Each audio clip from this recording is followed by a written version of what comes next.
باللہ من الشیطان الرجیم بسم اللہ الرحمن الرحیم۔ السلام علیکم ورحمۃ اللہ وبرکاتہ۔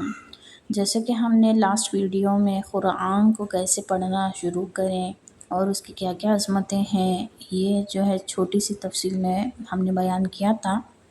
لیکن بہت سے لوگ ایسے بھی ہیں جو کہتے ہیں کہ ہمیں قرآن پڑھنے میں جو ہے مشقت ہوتی ہے اور ہمیں جو ہے وہ آسان نہیں لگتا، تو ہم اسے جیسے پڑھیں گے اس طریقے سے جو ہے اللہ ہمیں شاید ہی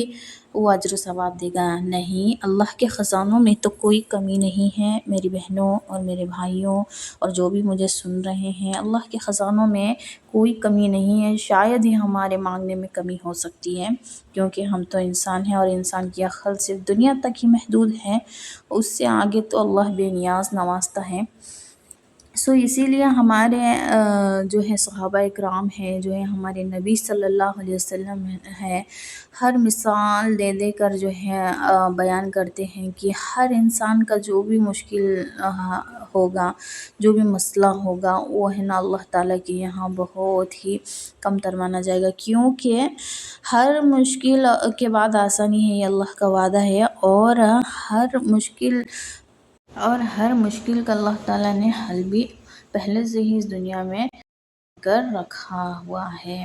تو یہاں پہ میں جو رک کے اٹک کے پڑھتے ہیں، جن کو جو ہے بہت ہی آسانی سے قرآن شریف پڑھنے کی جو ہے توفیق حاصل نہیں ہے، ان کے لیے ایک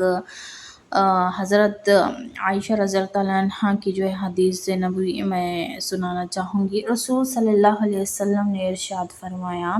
اور جو شخص قرآن کو اٹک کر پڑھتا ہے اور پڑھنے میں اس کو مشقت ہوتی ہے تو اس کے لیے دگنا اجر ہے۔ دیکھیے ماشاءاللہ ماشاءاللہ، اللہ تعالیٰ نے جو ہے یہاں نبی صلی اللہ علیہ وسلم کے ذریعے ہمیں یہ بات بھی بتا دی کہ جو رک کے اٹک کے بہت مشقت کے ساتھ قرآن شریف پڑھتا ہے، اس کا جو ہے اجر دگنا ہے، دگنا۔ آپ سمجھتے ہیں،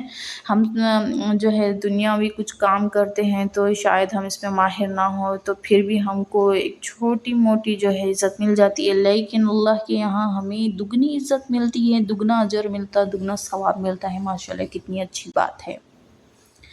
اور ویسے ہی رسول صلی اللہ علیہ وسلم کی ایک اور حدیث ہے، جو شخص قرآن پڑھتا ہو اور اس میں ماہر ہو تو وہ بڑی عزت والے فرشتوں اور پیغمبروں کے ساتھ ہوگا، اور جو شخص اٹک کر پریشانی کے ساتھ پڑھے تو اسے دوہرا ثواب ملے گا۔ تو دیکھیے، جو ماہرین ہیں، جو قرآن شریف پڑھتے ہیں، تو ان کے لیے تو ثواب ہے ہی ہے، اور فرشتوں اور پیغمبروں کے ساتھ ہوں گے۔ ماشاءاللہ، یہ بھی بہت بہت بڑی بات ہے۔ اور جو شخص اٹک کر پریشانی کے ساتھ پڑھتے ہیں، انہیں تو دگنا ثواب ملے گا۔ تو کیا ہی چاہیے ہم لوگوں کو، جتنی بھی ہمیں جو قرآن شریف آتی ہیں، ہمیں کوشش کرنی چاہیے کہ بہتر سے بہتر تلاوت کریں۔ اگر پھر بھی ہم سے کوئی معذرت ہو جائے تو اللہ تعالیٰ نے اس کے لیے بھی ثواب رکھا ہے۔ اور ایک حدیث میں آپ کو سناتی چلوں، رسول صلی اللہ علیہ وسلم نے ارشاد فرمایا،